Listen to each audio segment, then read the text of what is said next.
Welcome to Burning Bright, a weekly podcast presenting poetry and prose from Passenger. 2013 Passenger poet Joyce La Mers said she has a voracious curiosity about life and death and whatever is there to discover beyond the Higgs boson. She said, "I really want to know, but I don't believe I will. I believe I will become part of the mystery and won't know squat." Here's her poem, Gumming Up the Future. When you get very old, you become aware of impending doom. Which moment will be your last? Each time you get a cold or a new ache or have some minor accident, you wonder, is this it?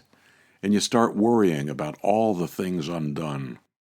It's a time for concern about poorly chosen underwear, whether your feet are clean enough for the toe tag, and what the coroner will think of that last meal you ate. You worry about the letters you never wrote, and others you never burned. You think of all the experiences that will die with you, especially those nobody knows about. What a novel you could write! Why haven't you been making notes? If you survive this crisis, you will stop wasting time and get started. Tomorrow, for sure. Gumming Up the Future, 2013 Passenger poet Joyce La Mers. From Passenger, issue 55. Maureen Murphy Woodcock said that when she was a child, if she stepped on a grave, her mother yelled, "Stop it, the dead are rolling over." Maureen said, "The idea that I had the power to wake the dead was thrilling. Now, decades later, I'm just as naughty. I want to play hopscotch on everyone's headstone, wake them up, and make them tell me their stories." Here's her poem, Questions for My Sister. Is knocking on your headstone a sin? Do you care if I trace your name with my toes? Is it bad manners to touch your epitaph? Can't words be felt? Do you roll over if I play tag on your bones? Are you bored? Crave a game of hide and seek? Hopscotch? A mighty jump to rattle you alive? Wake up, wake up. Tell me why you died. Will I follow you? When? How? And why? I'll shush, press my ear on your grassy bed.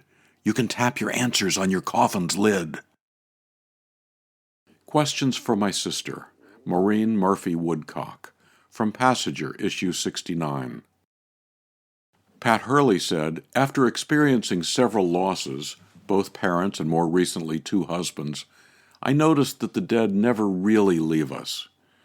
Here's her poem, The Dead Must Be Exhausted. The dead must be exhausted from all their conversations with us, telling us how to cope in lines 3 cars deep at the drive-through bank, or when the boss barks at us and the report was only an hour late. My oldest says his granddad rides along on his commute, advises him on workplace woes, says, "Don't get your dauber down, Rome wasn't built in a day." His brother says that same granddad plays golf with him every chance he gets, advises him on every shot, yells, "Adjust your grip, carry the club face through." Their sister, mired in grad school, says her dad talks to her 24/7, tells her, "Trust yourself, I am proud of you, do it the easy way." Even my mom is in on it, whispers in my ear about housekeeping, aging, life, says, "Slow down, don't just drop it, put it away. Don't slouch.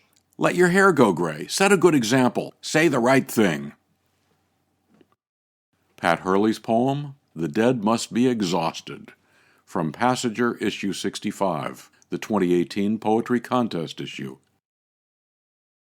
In Judaism, Kriah, Kriah, is the tradition of tearing a piece of clothing to represent the tear in your heart when losing a loved one.